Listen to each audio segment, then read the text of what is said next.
In past years, I've addressed the most pressing dietary issues of our time. Like, what's the healthiest variety of apple? Or what's the most nutritious nut? Or dried fruit? Or what's the best bean? What's the best berry? What's the best bowel movement? Right? We had fun. People got to vote. You know, some folk came away all huffy. You know, especially the New Yorkers back there. But this year, I thought I'd lighten it up and answer: what's the best way to prevent death? Every year, the CDC updates the latest leading causes of death in the United States. So let's start at the top and go down the list, see what's new in each category. Heart disease, number one, the 35-year follow-up of the Harvard Nurses' Health Study just published. Now, the most definitive long-term study on older women's health we have. Since the study started, thousands of participants died, but that allowed them to study the risk factors for mortality. Because heart disease was the leading cause of death, it comes as no surprise that dietary cholesterol intake, right, was a significant risk factor for dying. The second leading cause was smoking-related cancer deaths. But what's so neat about this study is that it's a competing risks analysis. Right? So it allowed them to compare different risks to one another. So consuming the amount of cholesterol found in just a single egg a day appears to cut a woman's life short as much as smoking 5 cigarettes a day for 15 years. The most protective behavior they found was fiber consumption. Eating just a cup of oatmeal's worth of fiber a day appears to extend a woman's life as much as 4 hours of jogging a week.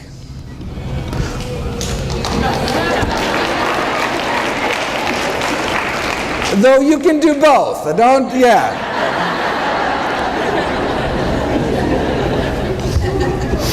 So it's worth noting that, look, the intake of cholesterol only found in animal foods was associated with living a shorter life, and the intake of fiber only found in plant foods associated with living a longer life. The one specific food most tied to longevity was nuts. You also appear to get 4 hours of weekly jogging benefit eating just 2 handfuls of nuts a week. All right. Yeah, heart disease, number one cause of death, but what if your cholesterol is normal? Right? Hear that all the time from patients, right? Have to break it to them. Look, having a normal cholesterol in a society where it's normal to drop dead of a heart attack, not necessarily a good thing. And remember, it's our number one killer, right? In a huge study last year, most heart attack patients fell within the recommended targets for cholesterol, demonstrating that the current diet guidelines just are not low enough to cut heart attack risk. Close to half of heart attack victims had cholesterol levels classified in the guidelines as optimal, though I'm not sure their grieving spouses and orphan children will take much comfort in that fact. What is considered optimal is still way too high. Yeah, having a below average cholesterol, reduces your risk, but as the editor-in-chief of the American Journal of Cardiology wrote more than a decade ago, it's time to shift, right, from just decreasing risk to actually preventing and reversing, arresting atherosclerosis. We don't want low risk, we want no risk. How do you do it? Well, for the buildup of plaque in our arteries to cease, it appears that we have to get our total cholesterol down to be about 150, right? In other words, the cholesterol must be lowered to that of your average pure vegetarian.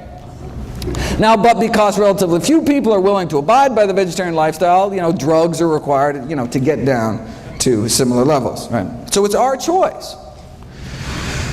Now notice though, even though the average vegan has a cholesterol of 150, it doesn't mean that all vegans have 150. That's why I do free cholesterol screenings here at Summerfest. Stop by my table, a little drop of blood, just take a couple minutes. I'd be happy to do that for you. All right, so it's our choice, diet or drugs. why not just choose the drugs, right? Well, no, that's a good question. Well, as the good doctor noted last night, the FDA just announced newly mandated safety labeling by law to cholesterol-lowering statin drugs, right? So this is Lipitor, Mevacor, Crestor, Zocor, Vytorin, that kind of thing. The FDA issued new side effect warning labels this year regarding the increased risks, brain-related risks, associated memory loss and confusion, an increase in blood sugar levels, as well as new onset diabetes. One prominent cardiologist described this kind of Faustian bargain: yes, fewer heart attacks, but more diabetes, right? With all the memory loss and confusion caused by these drugs, folks may have forgot there's actually a way to reduce the risk of heart attacks and diabetes at the same time. Called the plant-based diet.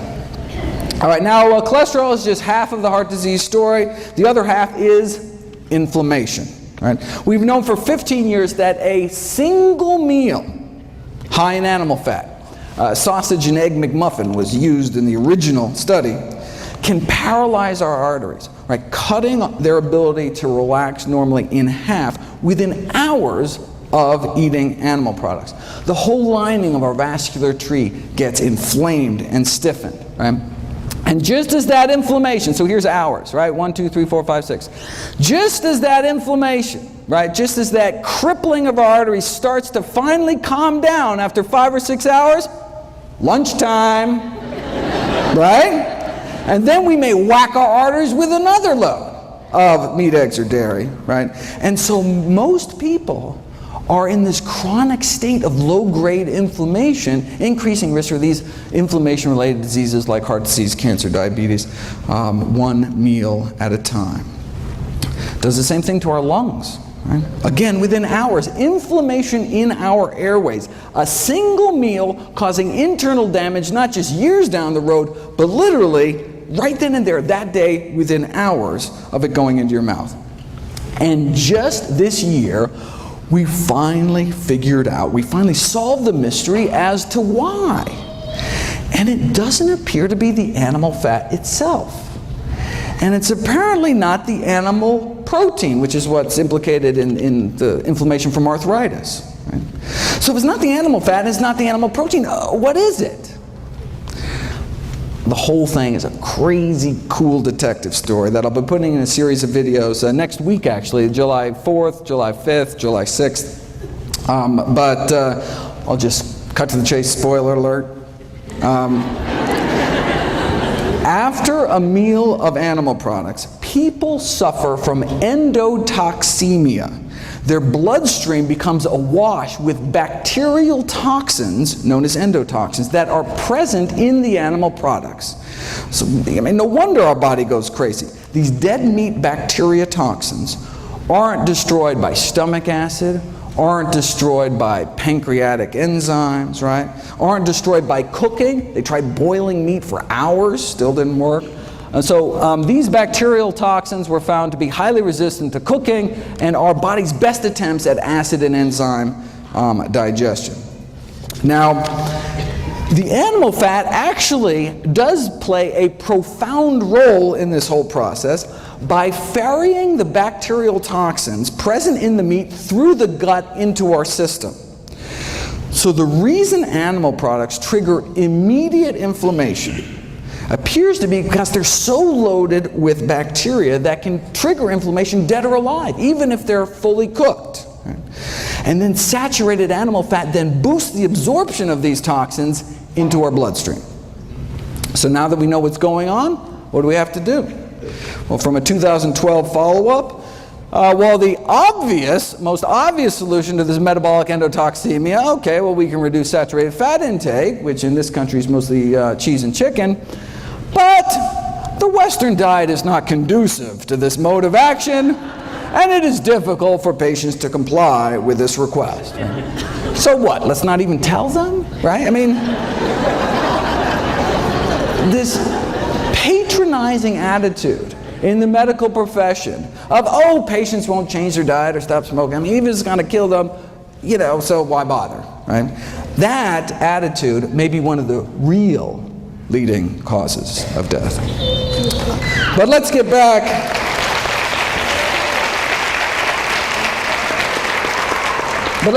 To the official list and take on cancer next. What's the latest?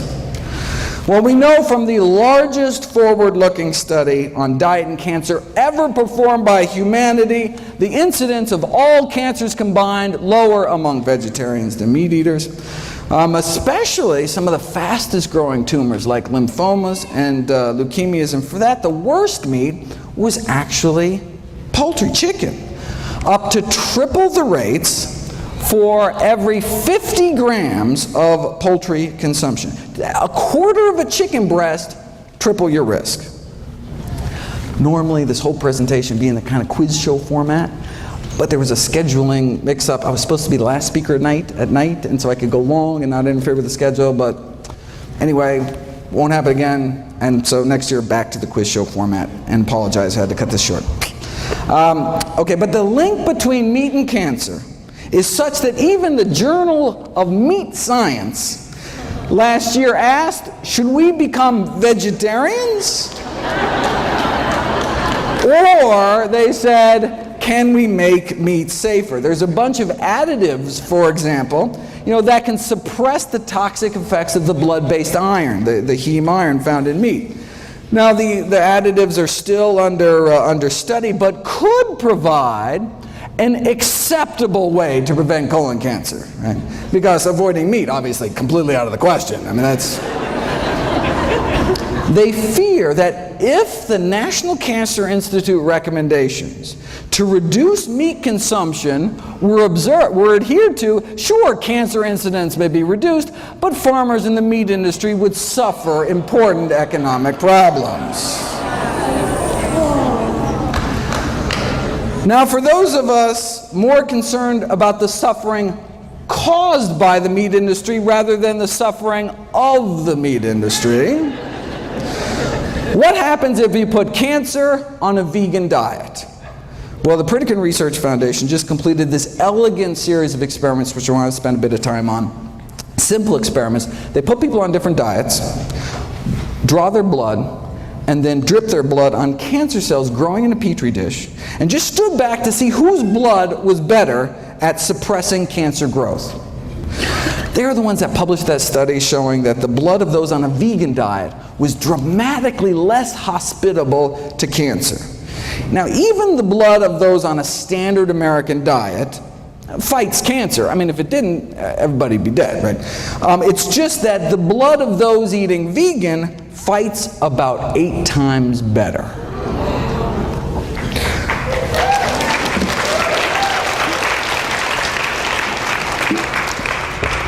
The blood of those on a standard American diet suppresses cancer growth by about 9%. You put people on a plant-based diet for a year, though, and their blood just tears it up. Right? The blood circulating through the bodies of vegans has nearly 8 times the stopping power when it comes to cancer cell growth. Now, this is for prostate cancer, most common cancer among men. For women, it's breast cancer.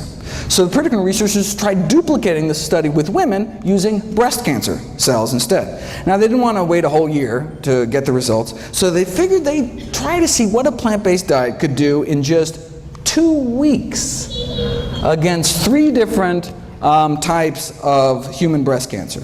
This is the before, cancer growth rates powering away at 100%, and then this is after eating a plant-based diet for just 14 days. Now, slowing down cancer growth is great, but getting rid of them, getting rid of cancer cells is even better. This is before and after measuring cancer cell death, right?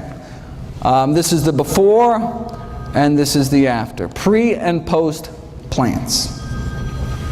The same blood now coursing through these women's bodies gained the power to significantly slow down and stop breast cancer growth thanks to just 2 weeks of eating a plant-based diet. What kind of blood do we want in our body? What kind of immune system, right? Do we want blood that's just kind of roll over when new cancer cells pop up, right? Or do we want blood circulating to every nook and cranny within our bodies with the power to slow down and stop them.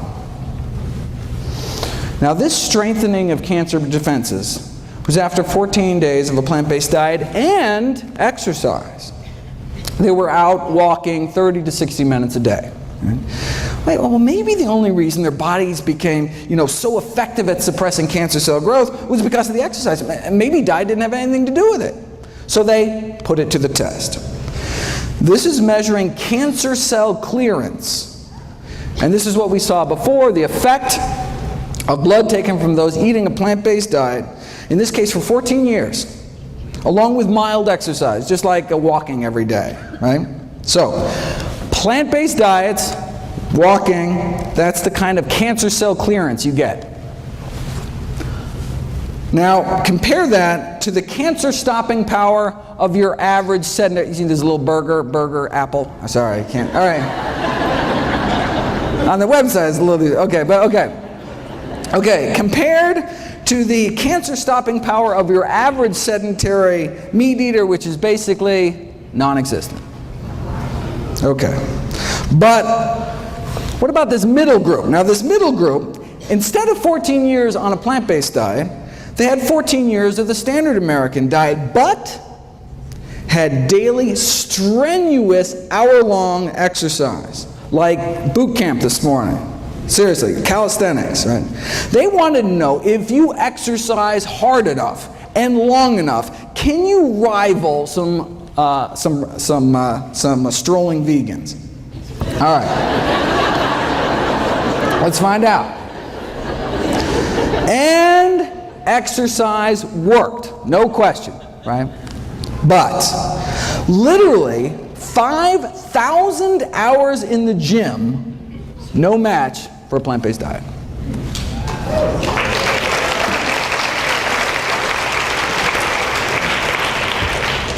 Here's an actual photomicrograph of cancer cells stained so that they release light when they die. Right? As you can see in the control group, there are a few cancer cells dying, right? Even if you're a couch potato eating fried potatoes, your body's not totally defenseless. But here's the hardcore strenuous exercise group, right? Cancer cells dying left and right, but nothing appears to kick cancer butt more than a plant-based diet. Why, though? Some people don't care, but I'm always curious. All right, how does a simple dietary change, right, make one's bloodstream so inhospitable to cancer after just a few days? We didn't know until last year, when they sought to determine the underlying mechanisms for these anti-cancer effects. All right. And it is a wild story. I have a whole series of videos coming out about it. The story involves little people and big dogs and little dogs. It involves marshmallows, Tinker Toys, cannibalism, and vegan bodybuilders. From beefsteak to beefcake. I wish I had time, believe me. But the videos will be up soon. Bottom line, the answer to the Pritikin puzzle is IGF-1, insulin-like growth factor 1, is the cancer-promoting growth hormone involved in every stage of cancer growth, spread, metastases, cancer invasion. But you put people on a plant-based diet, and their IGF-1 levels, plant-based diet, go down. And if they continue to be on a plant-based diet, this is just after a few weeks, if you're on a plant-based diet long-term, levels drop even further. And their IGF-1 binding proteins go up. That's one of the ways our body suppresses cancer growth. Protect itself from cancer. Protect itself from excessive growth by releasing this binding protein into the bloodstream to bind up, to tie up IGF-1. It's like our body's, kind of emergency brake. Yes, in as little as 11 days, right? A plant-based diet can reprogram your body to bring down IGF-1 production, right? But what about all the IGF-1 that's circulating from the, bacon and eggs you ate last week, right?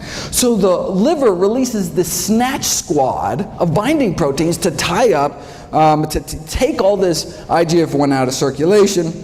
And as you can see, it just gets better with time the longer we eat healthy. Here's the experiment that nailed IGF-1 as the villain. All right, same as last time. Go on a plant-based diet, and cancer cell growth rates drop dramatically, right? And cancer cell death shoots up. Already saw that.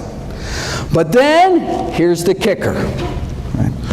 What if you added back to the cancer the exact same amount of IGF-1 banished from your body by eating a plant-based diet? Eating plant-based diet goes back. Let's take that same IGF-1, add it back to the cancer, and see what happens, and it erases the diet and exercise effect. It's as if you never started eating healthy at all. Right? So that's how we know that lowering animal product consumption leads to lower IGF-1, which leads to lower cancer growth.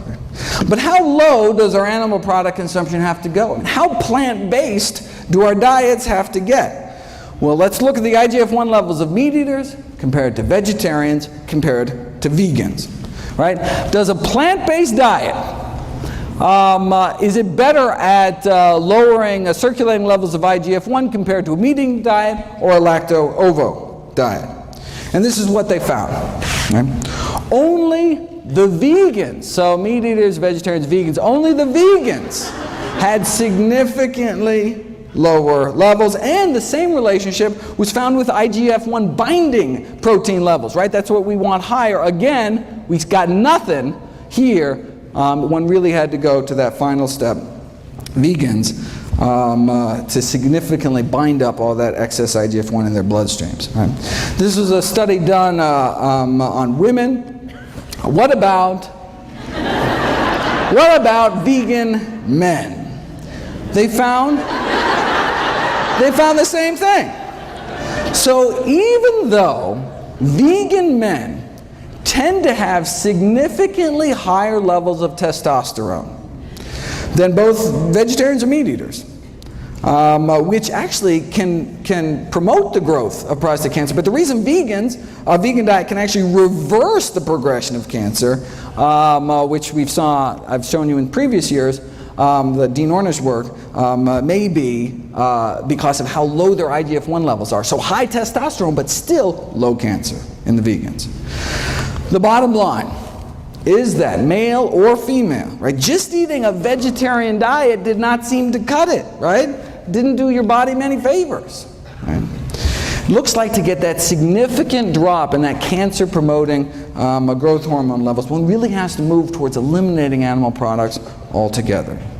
Now the good news is that now, based on what we know about IGF-1, we can predict that a vegan diet may be profoundly protective with respect to risk, for example, for breast cancer in older women. Okay, just 13 leading causes of death to go. All right, let's run through the list here. The top 3 killers used to be heart disease, cancer, stroke. Oh, that is so 2011. Now it's heart disease, cancer, and COPD, like emphysema. All right. Thankfully, COPD can be prevented with a plant-based diet and even treated with plants, if you want to check that out. Now, of course, the tobacco industry took these landmark findings a little differently. Instead of adding plants to people's diets to prevent emphysema, wouldn't it be simpler to just add them to cigarettes? And voila! The addition of acai berries to cigarettes evidently has a protective effect against emphysema in smoking mice.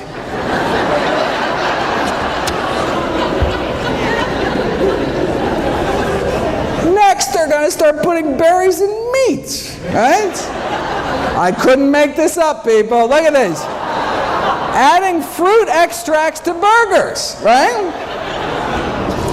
Now, this was not without its glitches. The blackberries literally dyed the burgers with this kind of distinct purplish color.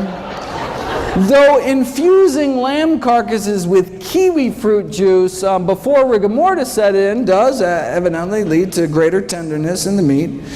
And it is possible to improve the nutritional profile of frankfurters by adding ground up grape seeds, though there were complaints that the grape seed particles, right, were visible in the final product.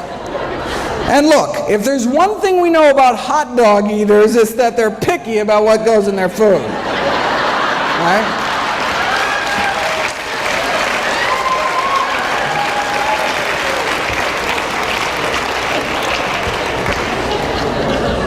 Pig anus, okay, but grape seeds?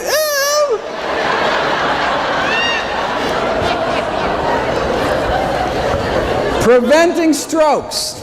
Number 4. Preventing strokes is all about eating potassium-rich foods. Potassium from the words potash. You take any plant, put it in a pot, reduce it to ash, and what you're left with is potassium. True story. But can anyone name me a plant food particularly high in potassium? Why is that like the one thing everyone knows about nutrition? Seriously. Like, did Chiquita have like this great PR firm or something? I bet you could walk into the Heart Attack Grill where they're eating food like this, right? Ask anyone, and they'd be like, I don't know, Dave, but I do know bananas got potassium, right? Right?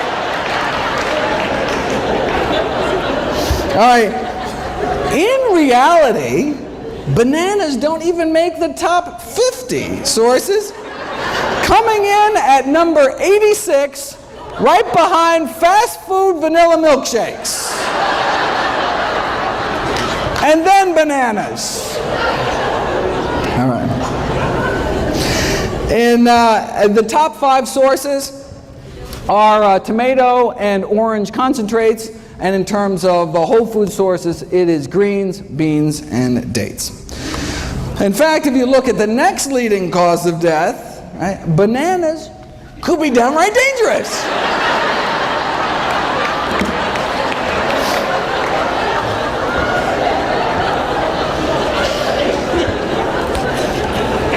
Alzheimer's. Alzheimer's now our 6th leading cause of death. We've known for 20 years now that those who eat meat, red or white, including poultry and fish, were between 2 and 3 times more likely to become demented compared to vegetarians. And the longer that you're vegetarian, the lower your risk of developing dementia. But the exciting new research is actually on treating Alzheimer's using these natural plant remedies, which actually beat out placebo and worked as well as the leading Alzheimer's drug. Again, on the website, all for free. Next on the kick the bucket list is diabetes, which can be prevented with a plant-based diet and treated with a plant-based diet and even reversed in many cases with a plant-based diet. And I encourage everyone to check out Brenda's talk at 3 o'clock this afternoon. This is from October. Those eating vegetarian had significantly lower rates than meat eaters, right? But it was the vegans that did the best. And this is the surprising thing, this was after controlling for obesity, right? Sure, vegans got lower diabetes rates, right? They're so skinny, right? But even at the same weight, vegans have just a fraction of the diabetes risk, right? Why are vegans on average so slim? Obesity is so rare among those eating plant-based diets. Nutrition researchers have been desperate to try to uncover the secret. Yes, they eat fewer calories, right? But not that many fewer. In the past years, I've gone through a number of theories to try to explain this. Maybe it's because people eating plant-strong diets, express more of that fat-shoveling enzyme in the mitochondria, the power plants of our cells. I've talked about that. Maybe it's because the gut bacteria populations are different. Maybe it's because of avoiding the obesogenic chemicals, these endocrine-disrupting chemicals in the meat supply. There's an obesity-causing virus in poultry that may even be playing a role. We're not sure. Theories keep coming. Here's the latest theory. Maybe it's the propionate. Right? After all, what's one things that's only in plant foods? fiber, right? Animals have bones to hold them up, plants have fiber to hold them up, right? Now we say, I thought fiber was defined as our inability to digest it, right? Well, true, we can't break down fiber, but the gazillions of good bacteria in our guts can. And what do they make with it? They make propionate, which gets absorbed into our bloodstream. So technically we can digest fiber, but just not without a little help from our little friends. But what does propionate do? Well, it inhibits cholesterol synthesis. That's good. It also appears to have what's called a hypophagic effect, meaning it helps us eat less by apparently slowing the emptying of our stomachs, which makes us feel fuller longer. Propionate regulates food intake, or whether it's because it slows the generation of new fat cells, but it results in this overall anti-obesity effect. And we can actually boost the populations of these good bacteria in our guts without taking probiotics, just by eating vegetarian, right? Because we're feeding our little friends with fiber. Animal foods also tend to be calorically dense. For example, to walk off the calories found in a single pat of butter, you'd have to add an extra 700 yards to your evening stroll that day, right? Or a quarter-mile jog to each sardine we put in our mouth, right? And that's just the edible part, right? And any who choose to eat 2 chicken legs better get out on their own 2 legs and go run an extra 3 miles that day to outrun weight gain, right? And that's for steamed chicken, skin removed. Here's the latest. Meat consumption and prospective weight gain, right? We're talking hundreds of thousands of men and women studied across 10 countries with weight gain measured over a 5-year period. What did they find? Total meat consumption associated with weight gain in men and women. The conclusion is that the decrease in meat consumption may improve weight management. And this was after controlling for initial weight and physical activity, education level, smoking status, total energy intake. What? That's the kicker. This was after controlling for calories, right? The link between meat and weight gain remained even after controlling for calories, meaning you have 2 people eating the same number of calories, the one eating more meat may gain more weight. They even calculated how much more. Intake of 250 grams of meat a day, which is nothing compared to what the U.S. Eats, will lead to an annual weight gain of 422 grams, higher than the weight gain experienced with the same calorie diet with lower meat content. Right? After 5 years, the weight gain would be about 5 pounds more. So same calories, yet 5 pounds heavier eating meat. And steak was nothing. The strongest relationship between annual weight gain was observed for poultry. Right? Let's say you start out at a normal weight, eat a hamburger every day. Right? Well, this is how much extra weight you'd gain in addition to the calories that are present. And if you ate the same number of calories instead of processed meat, like a ham sandwich with 3 slices of deli meat, you'd be up to here. And then half a chicken breast puts you up to here, again, above and beyond the calories. Right? In conclusion, our results indicate that meat intake positively associated with weight gain. This persisted after adjusting for energy intake, and therefore we're in favor of this public health recommendation to decrease meat consumption for health improvement. For more, make sure to check out the meat industry's take on this study, very interesting, as well as PCRM's wonderful work trying to put a vegan diet to work in a corporate setting. Kidney failure, 8th leading cause of death, can be prevented with a plant-based diet, can be treated with a plant-based diet. Why? Because our kidneys are highly vascular organs, right? That's why kidneys look so red inside. Right? Our 2 little kidneys filter through our entire bloodstream. And so, if the standard American diet is so toxic to blood vessels in our heart, brain, and pelvis, leading to heart attack, stroke, sexual dysfunction, what might it be doing to our kidneys? Long story short, Harvard researchers found 3 significant risk factors for declining kidney function, meaning you start to lose protein out of your urine. Your body's not supposed to be peeing out its protein. The three risk factors for declining kidney function were animal protein, animal fat, and cholesterol. Right? It's not protein, it's not fat. Animal protein, animal fat. No relationship found with plant protein and plant fat. Not only do vegans appear to have better kidney function, but dramatic improvements were found treating kidney failure patients with pure vegetarian diets after just 1 week. All right. Leading killer number 9 is people dying from respiratory infections. Check out my video, Kale and the Immune System, talking about the immunostimulatory effects of kale. Is there anything kale can't do? And if you look at my video, Boosting Immunity Through Diet, which is actually, if you can see this, June 28th. This is just the video of the day that went up on Wednesday. You can see that eating just a few extra fruits and vegetables can significantly improve one's immune response to pneumococcal pneumonia. Suicide is number 10. Now, last year at Summerfest, I talked about improving mood through diet.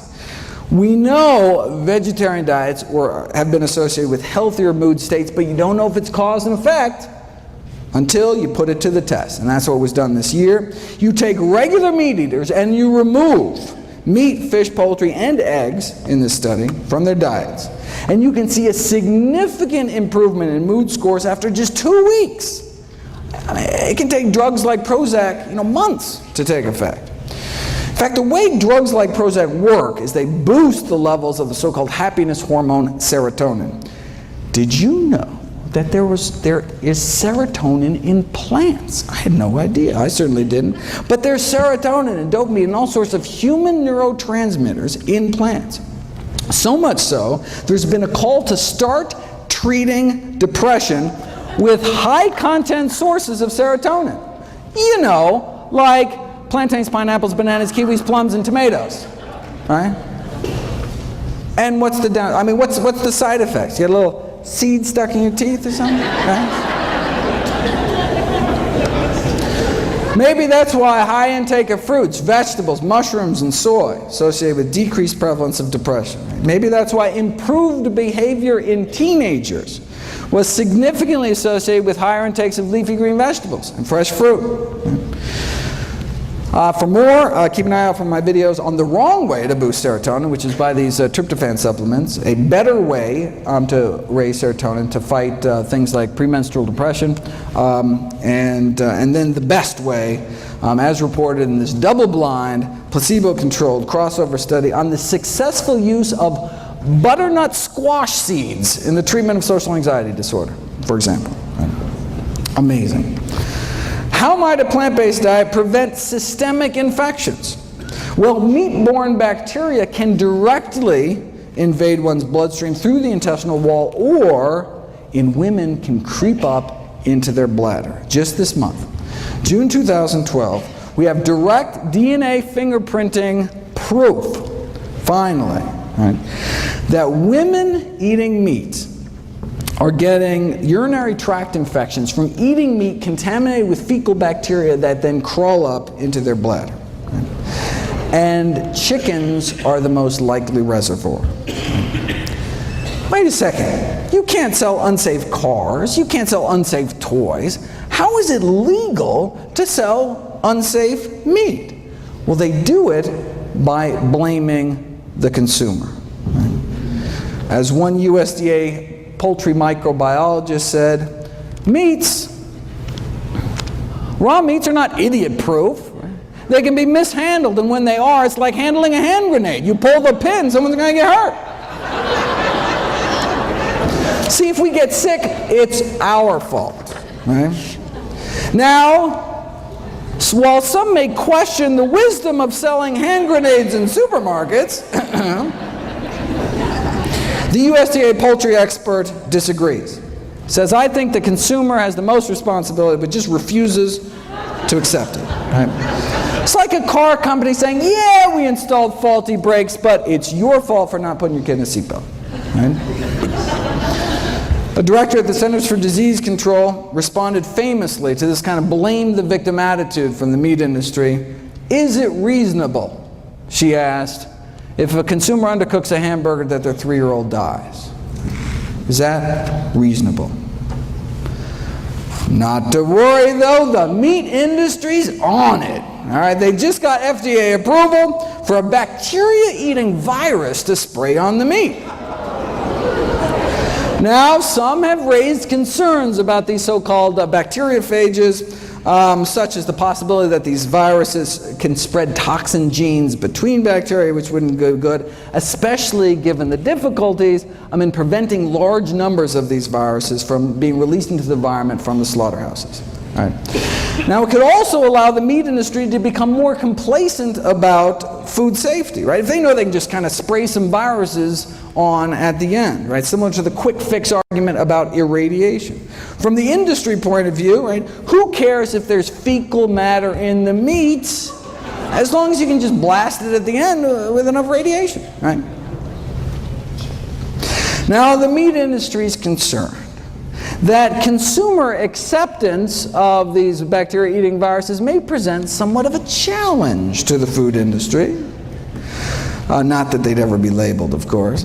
But if they think that's going to be a challenge, check out their other bright idea. The effects of extracted housefly pupae on chilled pork preservation. This is a sciencey way of saying they want to smear a maggot mixture on the meat. Now, it's a low-cost, simple method. Think about it. Maggots thrive on rotting meat, yet there have been no reports of maggots having any serious diseases. Not that anyone's really checked, but, I mean, right? Indicating that they have a strong immune system, right? They must be packed with some kind of antibacterial properties, otherwise they die themselves eating rotting meat. All right. So, they took maggots that were 3 days old, washed them, dried them, kind of toweled them off, put them in a tissue blender, kind of a little Vitamix action there, and then voila, safer meat.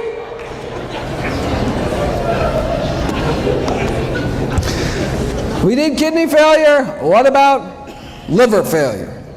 We've known for 35 years, since now you can't even see this, 1977, that a vegetable protein diet can be used to treat liver failure, significantly reducing the toxins that otherwise would build up eating meat with a less than functional liver, right? Imagine eating meat without a fully functioning liver to detoxify your blood. Right? I do have to admit, though, that some people living on plant-based diets have worsening liver function. They're called alcoholics. In fact, strictly plant-based, right? Living on potatoes and corn and barley and grapes. Still, however, not doing so hot. It's unclear. High blood pressure is up next, so-called essential hypertension, essentially only found in those who eat meat. Again, look at this. We've known for decades, it's 1974 out of Hopkins, right? We've known that consumption of foods of animal origin highly significantly associated with blood pressure even after, again, the weight effects are removed, right? Fast forward 39 years to 2012, and compared to non-vegetarians, compared to meat eaters, as you get more and more plant-based, right? So meat eater to flexitarian, to just eating fish, to lacto-vegetarian, to vegan, looks what happens to hypertension, high blood pressure, right? There is this progressive reduction in risk to just a tiny fraction. Right? See the same thing in diabetes. Here's diabetes, right? Again, the stepwise reduction of risk as one eliminates animal products on down. Right? And same thing with body mass index, right? As you can see, obesity rates get lower and lower. In fact, vegans are actually the only population, on average, that was not overweight. Even the vegetarians were overweight. All right. Diabetes, hypertension, leading causes of death. Is it going to take the medical profession another 39 years before we actually do something about it? How long does it take being vegan to bring blood pressures down? 12 days, right? McDougall took 500 meat eaters, put them on a vegan diet over a span of 11 days. Dropped their blood pressure 6%, about double that drop in those that were hypertensive to begin with. 14th leading killer, Parkinson's disease. Does a vegan diet reduce risk for Parkinson's disease? Good question. Well, we know that every single prospective study ever done on dairy products, milk consumption, and the risk of Parkinson's disease found increased risk of Parkinson's. Why? Well, one possibility is that dairy products in the United States are contaminated with neurotoxic chemicals. There's substantial evidence suggesting that exposure to pesticides may increase Parkinson's disease risk, and these autopsy studies have found that the levels of these pollutants and pesticides in the brains of elevated levels in the brains of Parkinson's disease patients, and some of these toxins are present at low levels in dairy products. And they're talking about toxins like tetrahydroisoquinoline, which is a Parkinsonism-related compound found particularly in cheese. Now, although the amounts of this neurotoxin, even in cheese, are not very high, the concern is that they may accumulate. These neurotoxins may accumulate in the brain over long periods of consumption. And finally, aspiration pneumonia, which is caused by swallowing problems due to Parkinson's or having a stroke or Alzheimer's, all of which we've already covered. All right, so where does that leave us? These are the top 15 causes of death, the top 15 reasons Americans die. And a plant-based diet can help prevent nearly all of them, can help treat more than half of them, and in some cases even reverse the progression of disease, including our top 3 killers. Now, there are drugs that can help too, right? You can take one drug to treat cholesterol every day for the rest of your life, another drug for blood sugars, a few more pills for your blood pressure. Right? The same diet, though, does it all, right? It's not like, one diet for this and then a different diet for this, right? One diet to rule them all. And what about drug side effects? Right? I'm not talking about a little rash or something. Prescription drugs kill more than 100,000 Americans every year.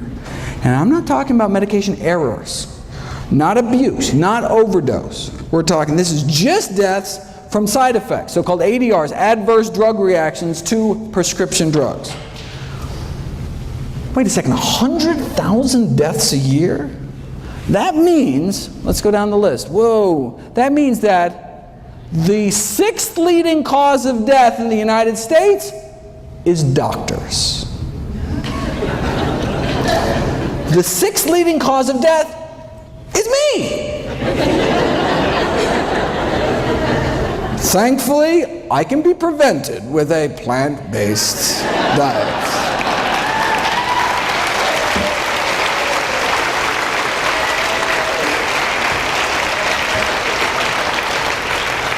Seriously though, compared to 15,000 American vegetarians, meat eaters had about twice the odds of being on aspirin, sleeping pills, tranquilizers, antacids, painkillers, blood pressure medications, laxatives, and insulin, right? So plant-based diets are great for people that don't like taking drugs, don't like paying for drugs, and of course don't like risking adverse effects, right?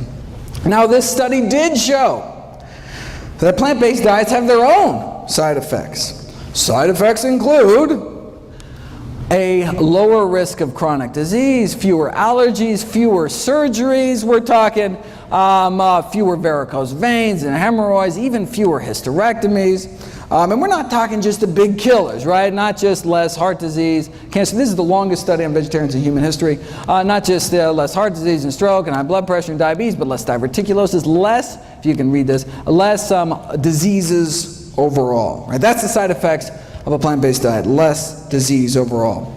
Here's the allergies thing. Again, longest running study on vegetarians in history. Women who eat meat, compared to vegetarians, appear to have a 30% greater risk of reporting chemical allergies, 24% asthma, more drug allergies, even more bee sting allergies, 15% more hay fever. A new side effect of plant-based diets we just learned about last year, fewer cataracts. Right? That's what we get. fewer cataracts, the leading cause of blindness and vision loss. Compared to those just eating a single serving of meat a day, right, in one meal, those eating half a serving a day dropped the risk 15%. Just eat fish, dropped about 21%. Get rid of fish, dropped 30%. Get rid of eggs and dairy, full 40% drop in risk. Right. And that's all in addition to my favorite side effect of plant-based diets, helping to prevent 15 out of our 16 top killers. Want to solve the healthcare crisis?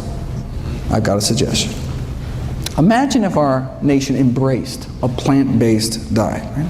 Imagine if we just significantly cut back on meat. Well, there's actually one country that did it. After World War II, Finland joined us and started packing on the meat, eggs, and dairy. And by 1970s, the mortality rate from heart disease of Finnish men was the highest in the world, even put us to shame. So, look, they didn't want to die, so they got serious.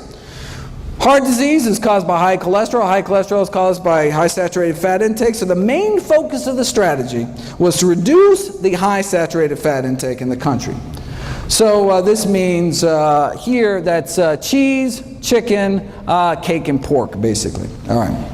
So a berry project was launched to help dairy farmers switch to berry farming, right? Whatever it took.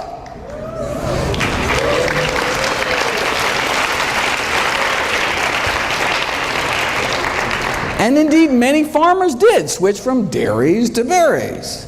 They pitted villages against each other in these friendly cholesterol-lowering competitions to see who could do the best. All right, so how'd they do?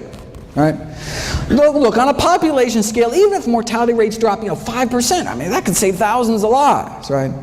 But remarkably great changes took place. An 80% drop in cardiac mortality across the entire country. 80% drop in heart disease deaths. With such greatly reduced the rates of cardiovascular and cancer mortality, the all-cause mortality was basically almost cut in half, leading to 7 more years. Men are living 7 more years, 6 more years for women. Right? And look, this is just cutting down on animal products. Now vying for the world record for heart disease deaths, of course, the United States of America. So why doesn't our government make these same recommendations? Well, I've got this whole series of videos on the conflicts of interest within the U.S. Dietary Guidelines Committees. They're the ones that make the recommendations, right? And indeed, whether they're funded by candy bar corporations or the Sugar Association, right? Or a member of McDonald's Council on Healthy Lifestyles, serving on Coca-Cola's Beverage Institute for Health and Wellness. And notice, we only know about this thanks to a PCRM lawsuit against the USDA. Very impressive. Very good.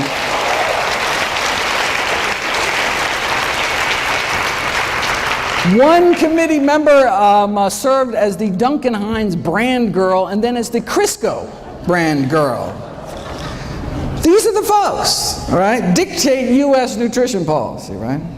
If you read the official dietary guideline recommendations, you'll note that there is no discussion at all of the scientific research on the health consequences of eating meat. Why? Because if the committee actually discussed this research, it would be unable to justify its recommendation to eat meat at all, as the research would show that meat increases the risk for chronic diseases, contrary to the purpose of having dietary guidelines in the first place, right? Thus, by simply ignoring the research, the committee is able to come to a conclusion that would otherwise look improper, right? All right. So they can't even talk about the science. Right? We know that a plant-based diet, fruits, vegetables, whole grains, legumes, no meat, reverses heart disease, completely prevents death from heart disease, slows the progression of cancer, and the almost identical diet promoted by the World Cancer Research Fund prevent cancer based on the largest review of scientific studies to date. But again, right, they can't even talk about the science because how could they justify anything but a plant-based diet? Let me end with what's probably the best summary of nutrition policy in the United States that I've ever seen. The new dietary guidelines have been released. Right? They tell us to eat healthier, but not as healthy as to noticeably affect any corporate profits. Thank you very much.